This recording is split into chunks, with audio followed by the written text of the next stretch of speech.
In this video, we'll learn about the basics of converting film scans in Negative Lab Pro. Let's jump in. So to start off here, we are in Lightroom. Negative Lab Pro is a plugin for Lightroom. So once you have downloaded Negative Lab and installed everything, you can pull it up either by going to the plugin extras, clicking on that and clicking on Negative Lab Pro, or if you installed the hotkeys, you can press Ctrl-Alt-N, and that will bring up Negative Lab Pro. When you first pull up Negative Lab Pro and you have not scanned a file, you'll be on the Convert tab.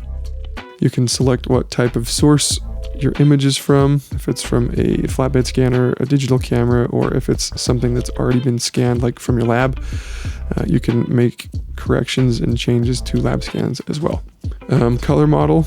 Color model is based off of a few different things. Your lab will either be using a Frontier or Noritsu scanner, so if you want that look, you can select those there. I prefer not to have the look kind of baked into the file, so I go with the basic. If you want no color model, just straight Negative Lab, you can click none, and then if you're doing a black and white conversion, you can click on black and white. Pre-saturation, it just kind of adds more depth to your color. When I'm working on my stuff, I just add the saturation if needed, so I just leave pre-saturation on default. Border buffer, this is if you don't want to have to crop your border every time you are converting a scan. You can select what size border buffer you want, like how much you want it to crop.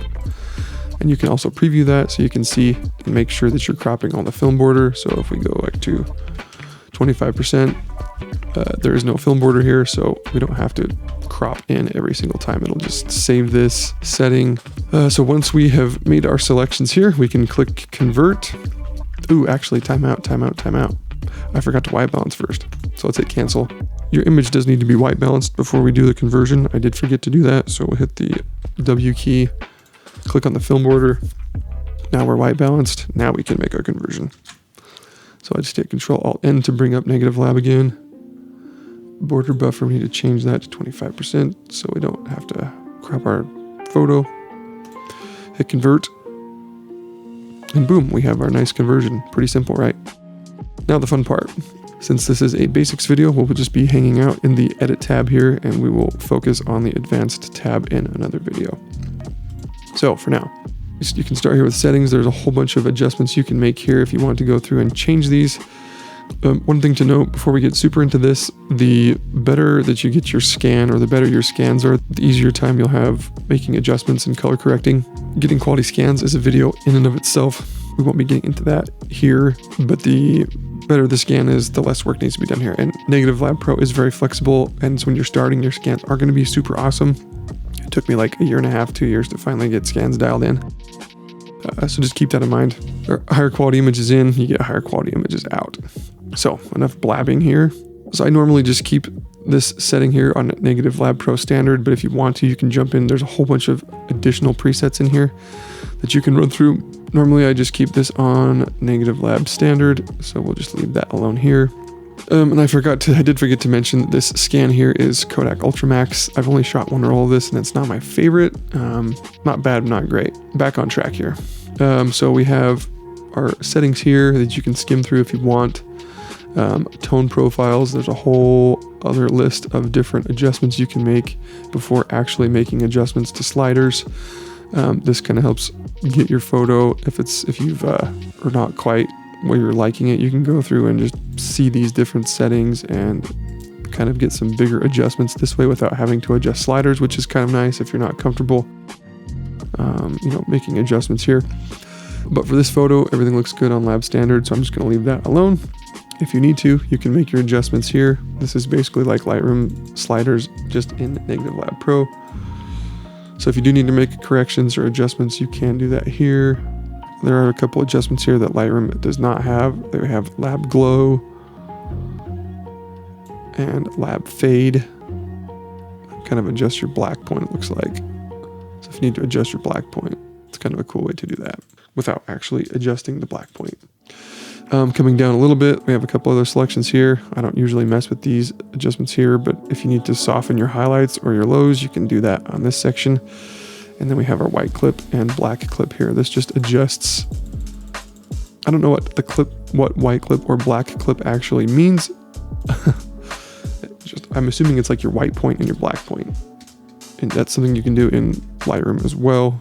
I generally am not messing around with this too much. Sometimes if I need to add a little bit of darks in, I will do that, but generally I keep it at 0. And if I do make an adjustment, it's like -2, -3 at max. Next, as we jump down here into the white balance tab, we have a bunch of white balance presets. Auto neutral works most of the time. If you're needing to make color corrections, you'll see a lot of change here in the white balance panel, and you can make big adjustments here.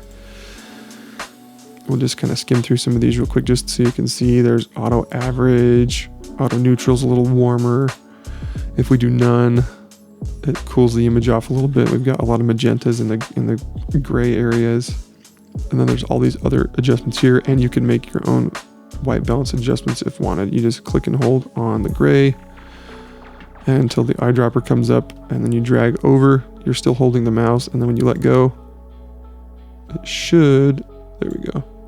You should click and drag and it should adjust the white balance. I'm not seeing it change, so let's see what this says here. Color picker only works if graphic acceleration is turned off. I may have graphics acceleration turned on, I'm not certain. But you are supposed to click and drag from over here. When you let go, oh, it says it'll sample every 2 seconds while you continue holding your mouse. Release your mouse when you're done. Let's try that. So we should see changes, but I think I have graphics acceleration turned on, so this may not work. And I'm not seeing white balance adjustment changes, so totally fine. We'll just change this back to auto neutral. That's where we were at. But I think auto average looks a little better. Kind of cools this image off a little bit and gets rid of some of the magentas in the gray areas. If you need to make additional white balance adjustments, you've got your warms and cools here. I'm just gonna mess this up. And if you need to adjust magentas or greens, you have that option there. You can also go into and there's RGB adjustments for your mids, highs, and shadows if you really want to get dialed in here. That's super helpful. HSL, we can come down here. This is more adjustments. This kind of gives you looks from other scanners. They've got pack-on scanners. I think Crystal is a type of scanner. There's lab scan, neutral, or none. Generally, I am doing like either the lab or neutral. Sometimes I'll do none if I've got like a weird color cast that I can't get rid of. Sometimes that helps. And then you can also adjust your color saturation here if you want to remove some of that or add more saturation. I generally keep that at 5. Next we have, I'll put this back to natural.